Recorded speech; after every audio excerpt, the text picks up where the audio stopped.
It's Martin Dean from the Acupuncture blog here. I'm going to tell you a little bit today about temperature regulation and how acupuncture might be a tool to be able to help that. So if you're getting either, say, hot sweats, or you just can't get warm in this cold weather, your hands and feet are turning blue, how an acupuncturist might approach this. So there's a list of questions that that you might be asked. So, for example, normal things about temperature. Do you prefer a hot room or a cold room? When you have a drink, do you have lots of ice in it?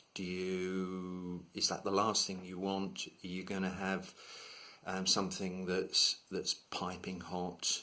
What are your preferences? And in terms of clothing, are you wearing more or less than other people? So if you go out with 3 more layers than everyone else, we might assume that you're running colder. And if you go out in Bermuda shorts in the middle of a UK winter, it might be sub-zero and you're in shorts, that's highly inappropriate. So we can draw some information from that. So simple observations. What's your colour? If you're very pale, if you always look red, or you're flushed, that might be an indicator. And from an acupuncturist point of view, there's actually 2 other key factors. So we've got hot and cold, but is it a full heat or is it an empty heat? So, for example, is it fully locked in? Does it give you a kind of fever all day long, or is it like hot flushes, it comes and goes?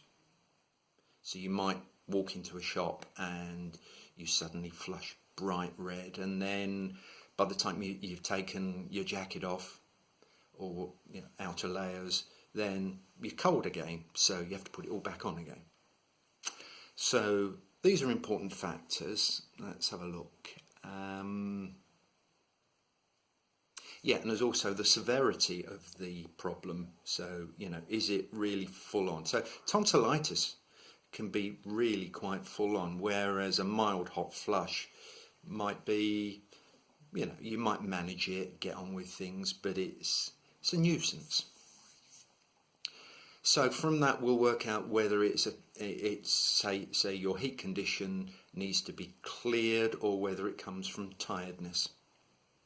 So whether it's a full or a deficient kind of heat, or cold for that matter, the same principles apply. And that will determine the kind of treatment that you're offered and the kind of lifestyle changes that you may want to include. So that's a brief summary of how an acupuncturist might look at treating hot or cold conditions. And just one final thing to end on. Yes, men do get hot flushes as well. So there we are. Martin Dean from the Acupuncture blog. That's the acupunctureblog.co.uk. Don't forget to sign up. The link will be below. Thank you very much.